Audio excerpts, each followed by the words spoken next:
vous est déjà arrivé de vous intéresser aux réalités des professions insolites, j'entends là le métier de thanatopracteur par exemple, vulgairement appelé morgué par les profanes, au travail de fabricant de cercueils, confectionneur de jets de fleurs et j'en passe. En clair, ces personnes qui se servent de la mort pour gagner leur vie. Eh bien, nous sommes entrés dans l'intimité de quelques-unes. Nous avons rencontré quelques acteurs de l'industrie de la mort. Regardez. Escale ce matin dans un site mortuaire du quartier Elie Guédioua. Ici, chaque détail de fabrication prend forme pour donner un aspect attirant à ces dernières demeures. Pour chacun de ces acteurs, la dextérité dans l'exécution de leurs tâches a évolué au même rythme que le travail de leur mental. En exercice depuis 2012, ce fabricant de cercueils a fini par enterrer les peurs que lui véhiculait son métier. Il m'arrive de me coucher à l'intérieur quand je suis fatigué, parce que c'est le bois. Mais quand on met derrière le corps là, même toucher, je ne peux plus, parce que c'est derrière une commande. Oh, avant, il était que même pour descendre ici, ce n'était pas facile. Bon, je me suis habitué avec les cercueils, parce qu'il y a mon oncle qui fabriquait les cercueils. Donc je venais souvent ici là pour les rendre visite de temps en temps, je me suis aussi habitué. Et ça, c'est vous-même qui avez fabriqué? Oui. Et maintenant, il prend de son temps pour transmettre son savoir-faire à qui voudrait l'apprendre. Je suis aussi formateur des jeunes. C'est un jeu aussi que j'ai déjà formé. J'ai déjà formé au moins 7 personnes. Albert est l'un de ces apprenants. Après 3 ans de formation, il a fait corps avec son travail. Aujourd'hui, il est quasiment impossible de ressusciter ses frayeurs d'autrefois. Il s'est habitué à son environnement. On a les sentiments de compassion. C'est aussi une question, on s'habitue, et on l'habitude. Vous voyez, non? C'est un cas, c'est comme c'est le bois. Dans ce cas, ça arrive dans la mort, là, que c'est dans autre chose. Nous, quand on travaille comme c'est le bois, c'est simple, ça ne nous dérange pas.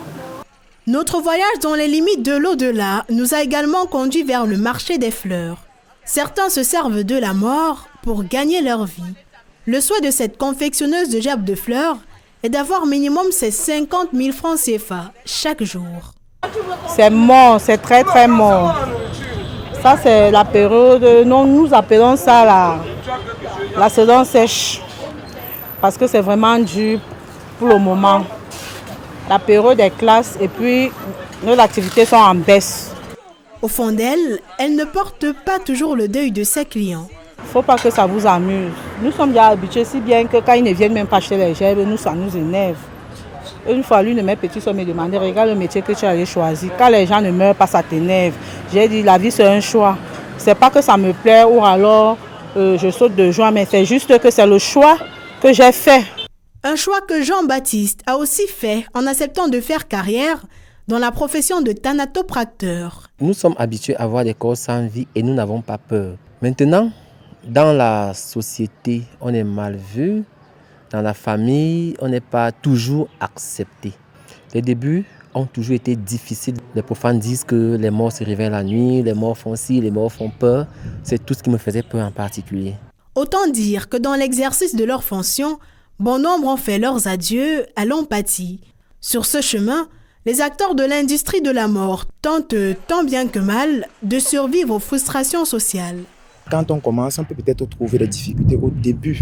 Pour ces néophiles, ces novices-là, on peut peut-être souffrir d'une dépression, on peut peut-être souffrir d'un trouble anxieux généralisé, on peut souffrir de tous ces facteurs. Mais lorsque nous avons déjà des mécanismes de défense assez solides, qui deviennent par la suite des mécanismes de résistance, il est plus facile et plus probable de l'individu de faire face. Tous y font face, les personnes endeuillées tout comme celles engagées dans la chaîne de production d'organisation des obsèques. Et chacune d'entre elles a certainement besoin d'un accompagnement psychologique.